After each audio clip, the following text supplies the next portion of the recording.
வணக்க நண்பர்களே. பொதுவாக காதல் அப்படின்னு சொன்னாலே பெற்றவங்க மனசில் ஒரு மாதிரி கலக்கத்தை ஏற்படுத்தும். நம்ம பையனோ நம்ம பொண்ணோ யாரையும் காதலிக்கக்கூடாது, நம்ம சொல்கிற பையனை தான் நம்ம பொண்ணு கட்டிக்கணும், நம்ம சொல்கிற பொண்ணு தான் நம்ம பையன் கல்யாணம் பண்ணிக்கணும்னு சொல்லி அவங்க ஆசைப்படுவாங்க. ஏன்னா காதலிச்சா அவங்களுக்கு பிடிக்கிறது இல்லை. காதல் திருமணம் செஞ்சுக்கிட்ட தம்பதிகளே தன்னுடைய பிள்ளைகள் வருங்காலத்தில் காதல் பண்ணனா அவங்க அதை ஏற்றுக்க மறுக்கிறாங்க. இதுக்கு என்ன காரணம்னா, நம்ம காதலிச்சு சில பல கஷ்டத்தை அனுபவித்தோம். அதுவும் இல்லாமல் தனக்கு வாட்ச கணவன் நல்ல கணவனாக இருக்கான், என்னுடைய பொண்ணு இதுபோல் ஒரு காதல்ங்கிற போர்வையில் மாட்டிக்கிட்டானா அவளுக்கு வரப்போகிற கணவன் நல்லவனாக இருக்கணும். அப்படி அவன் நல்லவனாக இருந்தால் ஓகே. சப்போஸ் அவன் நல்லவனாக இல்லாமல் போயிட்டா தன்னுடைய வாழ்க்கை தன் பெண் வாழ்க்கை ரொம்ப கஷ்டத்தில் போய் முடியுமேன்னு சொல்லி அவங்க காதல் அப்படிங்கிற ஒரு விஷயத்தை அப்படியே வெறுக்கிறாங்க. இங்கே ஒரு பெண் அப்படித்தான் தன்னுடைய அப்பா அம்மாவை எதிர்த்துக்கிட்டு தன்னுடைய காதலனை தான் முக்கியம்னு சொல்லி காதல் திருமணம் பண்ணிக்கிறாங்க. அதன் பிறகு அந்த பெண்ணோட மனசில் ஒரு ஏக்கம் உண்டாகுது, தன் அம்மாவை பற்றி ஏக்கம் உண்டாகுது. தன்னுடைய அப்பா அம்மாவை பேச்சு கேட்காம இப்படி மாட்டிக்கிட்டோமேன்னு சொல்லி அந்த பெண் ரொம்பவே வேதனைப்படுறாங்க. அந்த பெண்ணோட வாழ்க்கையில் நடந்த ஒரு சில சம்பவத்தை நீங்கள் கேள்விப்பட்டீங்கன்னா உண்மையாலுமே நீங்களும் காதல் பண்ணினாலும் கொஞ்சம் எச்சரிக்கையாக இருப்பீங்க. இந்த பதிவை முழுமையாக கேளுங்க, உண்மையாலுமே உங்களுக்கு பயனுள்ளதாக இருக்கும். சரி வாங்க வீடியோக்குள்ள போகலாம். என்னுடைய பெயர் பத்மபிரியா. நான் மதுரையில் இருக்கிற ஒரு பிரபலமான காலேஜில் ப்ரொஃபஸரை வேலை பார்த்துட்டு வரேன். நான் இந்த பதிவை போடுறதுக்கான முக்கியமான காரணம், என்ன போல தப்பு பண்ணிட்டு பிற்காலத்தில் யாரும் வருந்தாதீங்க அப்படின்னு சொல்லி தெரிஞ்சுக்கிறது தான் இந்த பதிவை போடணும்னு சொல்லி இந்த ப்ரொஃபஸரான இந்த பத்மபிரியாங்கிற சகோதரி தன்னுடைய இணையதள பக்கத்தில் இந்த செய்தியை பகிர்ந்திருக்காங்க. சரி வாங்க அவங்க அப்படி என்னதான் சொல்றாங்க சொல்லி பார்க்கலாம். பொதுவா தவறு செய்வது மனித இயல்புதான் என்றாலும் ஒரு முறை செய்த தவறை திரும்பவும் மாற்ற முடியாது. நம் குழந்தைகளின் திருமணம் என்பது நம் அனைவருக்கும் பெரிய கனவாக இருக்கும். என் பெற்றோருக்கும் அதுபோல்தான் கனவு கண்டு கொண்டிருந்தார்கள். என்னுடைய திருமணத்தை வெகு சிறப்பாக நடத்தணும்னு சொல்லி என்னுடைய பேரண்ட்ஸ் ரொம்பவும் ஆசையா காத்துட்டு இருந்தாங்க. எங்க அப்பா அம்மாவுக்கு ஒரு பையன் ஒரு பொண்ணுன்னு சொல்லி நாங்க 2 பேர் மட்டும் தான் பிள்ளையா பிறந்திருந்தோம். எங்க வீட்டுல எங்க அண்ணன் தான் மூத்தவன், நான் இளைய பெண். அப்படி இருக்கும் பொழுது இந்த வீட்டுல நீ மட்டும்தான் பெண்ணா இருக்க, அதனால உன்னுடைய கல்யாணத்தை நாங்க வெகு சிறப்பா நடத்தோம்னு சொல்லி எங்க அப்பா அம்மா ரொம்ப கனவு கண்டுட்டு இருந்தாங்க.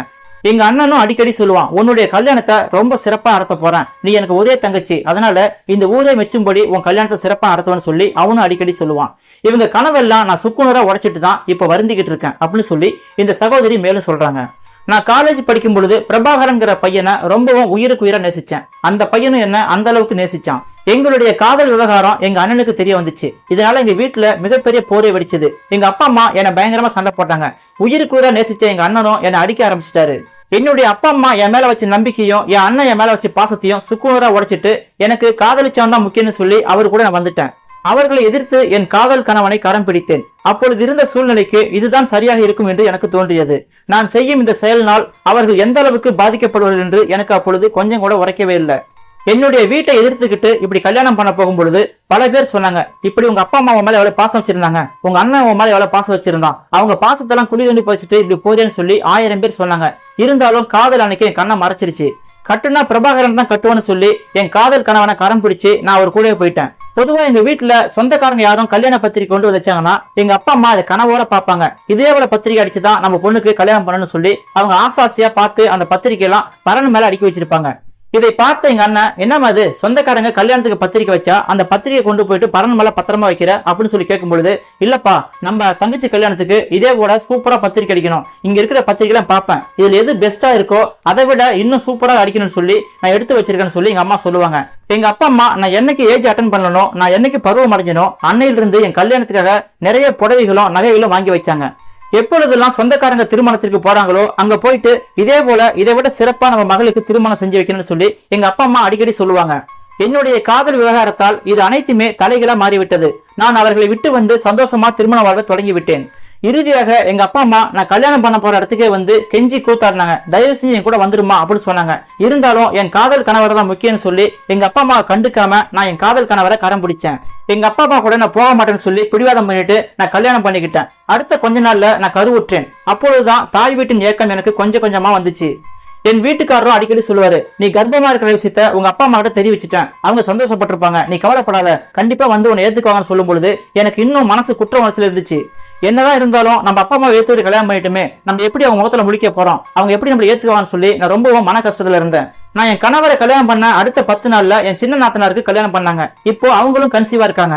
என்னுடைய சின்ன நாத்தனார் கன்சீவா இருக்கிறதால அம்மா வீட்டுக்கு வந்திருக்காங்க. அந்த டைம்ல ஒரே வீட்டுல 2 பெண்கள் கர்ப்பமா இருந்தா ஒருத்தர் மூஞ்ச ஒருத்தர் பாத்துக்கூடாதுன்னு சொல்லி அவங்க சொன்னாங்க. அந்த சமயத்துல என் மாமியார் என்கிட்ட சொன்னாங்க, இங்க வாமா, உன் நாத்தனார் இங்க வந்திருக்கா, அவளும் கர்ப்பமா இருக்கா, 2 புள்ளத்தாச்சிங்க ஒரே வீட்டுல இருக்க கூடாது, என்ன பண்றது, நீ உங்க அம்மா வீட்டுக்கு போறதுக்கு வழி இல்ல, அதனால இங்கதான் இருந்தாகணும், நீ பேசாம அந்த ரூம்ல இரு, வெளியே வராத, புரியுதான்னு சொல்லி என் மாமியார் என்கிட்ட கண்டிஷன் போட்டாங்க.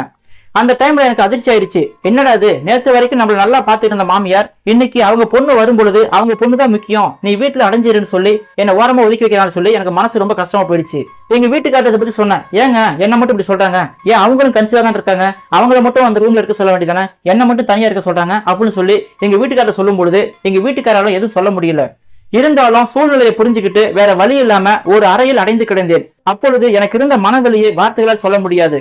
அன்னைக்கு தான் எனக்கு தோணுச்சு, எங்க அப்பா அம்மா சம்மதத்தோட இந்த கல்யாணம் பண்ணிருந்தா இன்னைக்கு இது போல சுச்சுவேஷன்ல எங்க அப்பா அம்மா வீட்டுல போய் இருக்கலாமேன்னு சொல்லி எனக்கு அன்னைக்கு மனசு ரொம்ப பாடப்படுத்துச்சு. அந்த சமயத்துல என்னுடைய நாத்தனார் எங்க மாமியாரை கூப்பிட்டு, இங்க வாமா, அண்ணியும் கன்சீவா இருக்காங்களே, அவங்கள ரூம்ல அடைச்சு வச்சா அவங்க மனநிலைமை என்ன வருது, அதனால இதெல்லாம் செய்யாதம்மா, எனக்கு எங்க மாமியார் வீட்டுல ஒரு பிரச்சனையும் இல்ல, நான் மட்டும் தனியா தான் இருக்கேன், என் மாமியார் நல்லா தான் பாத்துக்கிறாங்க, தயவு செஞ்சு நான் அங்க போய் இருக்கேன், தப்பா எடுத்துக்கிறேன்னு சொல்லி அண்ணியை ஃப்ரீயா விடுங்கன்னு சொல்லி என் நாத்தனார் அவங்க மாமியார் வீட்டுக்கு போயிட்டாங்க. அதுக்கப்புறம் என்னுடைய மாமியார் என்ன நல்லா கவனிச்சுக்கிட்டாங்க. இருந்தாலும் அவங்க பிள்ளைன்னு வரும் பொழுது அவங்கள தானே வசதியா பாக்குறாங்கன்னு சொல்லி எனக்கு மனசு ரொம்ப கஷ்டமா இருந்துச்சு. ஒரு தாயின் மனசு அப்படிதான் இருக்குன்னு சொல்லி புரிஞ்சுக்கிட்டு அந்த டைம்ல எங்க அம்மாவை ரொம்ப மிஸ் பண்ணினேன். அடுத்த கொஞ்சம் மாசத்துல எங்க அம்மா வீடும் எங்க மாமியார் வீடும் சமரசமாயிட்டாங்க. அதனால நான் அங்க போக வர இருந்தேன். எங்க அம்மாவும், நீ வாமா, புள்ளத்தாச்சி பொண்ணு அம்மா வீட்டுல தான் இருக்குன்னு சொல்லி, தலைப்பிரசவம் நாங்க தான் பாக்கணும்னு சொல்லி எங்க அம்மா என்னை கூட்டிட்டு போயிட்டாங்க. எங்க அம்மா வீட்டுக்கு போகும்போதுதான் எங்க அப்பா அம்மா எவ்வளவு கஷ்டப்பட்டிருக்கான்னு சொல்லி அன்னைக்கு புரிஞ்சுக்கிட்டேன். எங்க அப்பா அம்மாவை எதிர்த்துக்கிட்டு கல்யாணம் பண்ணதால ஒரு பொண்ணுன்னு சொல்லி பொத்தி பொத்தி வளர்த்திய அவ பாத்தியா அப்ப ஓடி போய் கல்யாணம் பண்ணிட்டான்னு சொல்லி எங்க சொந்த பந்தம் எல்லாம் எங்க அப்பா அம்மாவை கேவலப்படுத்திருக்காங்க. அந்த கேவலம் தாங்க முடியாம இருக்கிற வீட்டை விட்டுட்டு வேற வீட்டுல வாடகைக்கு கூடியிருக்காங்க.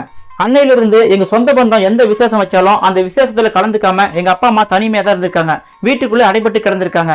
அலமாரியில உள்ள என் துணிகளை பார்த்து பார்த்து என்னுடைய நினைவா தினமும் கதறி கதறி அழுதுருக்காங்க. நான் படிச்ச புக்கெல்லாம் எடுத்து வச்சுக்கிட்டு எங்க அண்ணன் கண் கலங்கி இருக்காரு. எங்க அண்ணனுக்கு கல்யாணம் பண்றதா இருந்தோம். அந்த பெண்ணு வீட்லயும் உன் தங்கச்சி ஓடி போய் கல்யாணம் பண்ணிட்டான்னு சொல்லி அவங்க வீட்டுல பெண் தர மறுத்துட்டாங்க. அதனால எங்க அண்ணா இப்ப கல்யாணம் பண்ணாம தான் இருக்காரு. இன்னைக்கு எங்க அப்பா அம்மா எங்க அண்ணன் இதெல்லாம் மறந்துட்டு என்ன சந்தோஷமா பாத்துக்கிறாங்க. இருந்தாலும் நான் குற்ற உணர்ச்சியில தினம் தினம் செத்து போறேன். இந்த அளவுக்கு காதல் தான் முக்கியம்னு சொல்லி சுயநலமா இருந்துட்டேன்னு சொல்லி எங்க அப்பா அம்மா நினைச்சும் எங்க அண்ணனை நினைச்சு ரொம்ப வருந்திக்கிட்டு இருக்கேன். என்னுடைய மாமியார் வீட்டுல என் மாமியார் என்ன நல்லபடியா பாத்துக்கிட்டாலும் இடையிடையே சின்ன சின்ன சண்டை வரும் பொழுது சொல்லுவாங்க, நானும் 3 பொம்பளை பிள்ளை பெற்று வச்சேன், அவங்க எல்லாம் என் மானத்தை காப்பாத்திட்டாங்க, நீ உன் வீட்டுல இருந்து ஓடி வந்தவதானே சொல்லி என்னை அடிக்கடி பேசுவாங்க. அப்பெல்லாம் என் மனசு ரொம்ப குற்ற உணர்ச்சியில தவிச்சு போயிடும். ஆரம்பத்துல எங்கள் காதலை ஏற்றுக்கொண்ட எங்க மாமியார் அப்படி பேசும் பொழுது எங்க சொந்தக்காரங்க பேசுறதுக்கு என்ன இருக்கு, எல்லாமே பேசத்தானே செய்வாங்க. அதனால எங்க அப்பா அம்மா மனசு எந்த அளவுக்கு கஷ்டப்பட்டிருக்குன்னு சொல்லி நான் குற்ற உணர்ச்சியில துடிச்சுக்கிட்டு இருக்கேன். பொதுவா என்னை போல் யாராவது காதலித்து திருமணம் செய்து கொண்டா அவங்க வீட்டுல அவங்க அப்பா அம்மாவை அசிங்கப்படுத்தும் பொழுது எங்க அப்பா அம்மாவும் அப்படிதான் அசிங்கப்பட்டிருப்பாங்கன்னு சொல்லி அன்னைக்கு நான் துடிச்சு போயிருக்கேன். இந்த மாதிரி யாரை பற்றி பேசினாலும் நான் செய்த தவறினை எண்ணி எண்ணி அனலில் வந்த புழுவாய் தவித்துக் கொண்டிருக்கிறேன். இன்றோடு 6 வருடங்கள் கடந்து விட்டன. ஆனாலும் இப்போது கூட அந்த நாளை நினைத்தாலும் என் மனதில் ஏதோ அரித்துக் கொண்டே இருக்கிறது. என் பெற்றோரை மிகவும் கஷ்டப்படுத்தி விட்டேனே, இனிமேலாவது அவர்கள் மனதை புண்படுத்தக்கூடாது என்று நினைத்துக் கொண்டிருக்கிறேன். அதனால தோழிகளே, இந்த பதிவை பார்க்கும் யாரும் தயவு செஞ்சு லவ் பண்ணீங்கன்னா வீட்டுல சொல்லி அப்பா அம்மாவோட சம்மதத்தோட கல்யாணம் பண்ணுங்க. அவங்க மனசை கஷ்டப்படுத்திட்டு நீங்க வாழ வேண்டாம் அப்படின்னு சொல்லி நான் வேண்டி விரும்பி கேட்டுக்கொள்கிறேன்னு சொல்லி இந்த சகோதரி அவர்கள் தன்னுடைய இணையதள பக்கத்துல இந்த பதிவை போட்டிருக்காங்க. உண்மையாலுமே பிள்ளைகளை பெற்ற அப்பா அம்மா அவங்களை வளர்க்கறதுக்கு மிகுந்த கனவோடு இருப்பாங்க. அந்த கனவை காதல்ங்கிற போர்வையில தவிடு முடி ஆக்கிட்டு அவங்க மனசை கஷ்டப்படுத்திட்டு வாழாதீங்கன்னு சொல்லி மேலும் தெரிவித்துக் கொள்கிறேன்னு சொல்லி இந்த பெண்மணி அவர்கள் தன்னுடைய இணையதள பக்கத்துல அந்த செய்தியை போட்டிருக்காங்க. இந்த செய்தியை பற்றி உங்கள் கருத்துக்களை கமெண்ட் செக்ஷன்ல சொல்லுங்க. நம்ம வீடியோ பிடிச்சிருந்தா லைக் பண்ணுங்க, உங்க ஃப்ரெண்ட்ஸ் ஷேர் பண்ணுங்க. நீங்க நம்ம சேனலுக்கு புதியவரா இருந்தா நம்ம சேனலை சப்ஸ்கிரைப் பண்ணிக்கொண்டு கூட ஒரு பெல் சிம்பலை கிளிக் பண்ணிக்கங்க. அதுல ஆளுங்கிற பெல்லை மறக்காம கிளிக் பண்ணுங்க. அப்பதான் நாங்க போற செய்திகள் ஒவ்வொன்றும் உங்களுக்கு தவறாமல் வந்து சேரும். மீண்டும் ஒரு உண்மை தகவலோடு அடுத்த வீடியோவில் சந்திக்கலாம். தேங்க்யூ ஃபார் வாட்சிங். இது போன்ற உண்மை சம்பவங்கள் உங்களுக்கு உடனுக்குடன் வந்து சேர வேண்டும் என்றால் நமது சேனலை சப்ஸ்கிரைப் பண்ணிக்கொண்டு கூட வர பெல் சிம்பலை கிளிக் பண்ணிக்கங்க. அதுல ஆளுங்கிற பெல்லை மறக்காம கிளிக் பண்ணுங்க. அப்பதான் நாங்க போற செய்திகள் ஒவ்வொன்றும் உங்களுக்கு தவறாமல் வந்து சேரும். மனதை நெகிழ வைக்கக்கூடிய சுவாரஸ்யமான செய்திகளை உடனுக்குடன் தெரிந்து கொள்ள நமது சமூக திரை சேனலை சப்ஸ்கிரைப் பண்ணிக்கொண்டு ஆதரவை தாருங்கள்.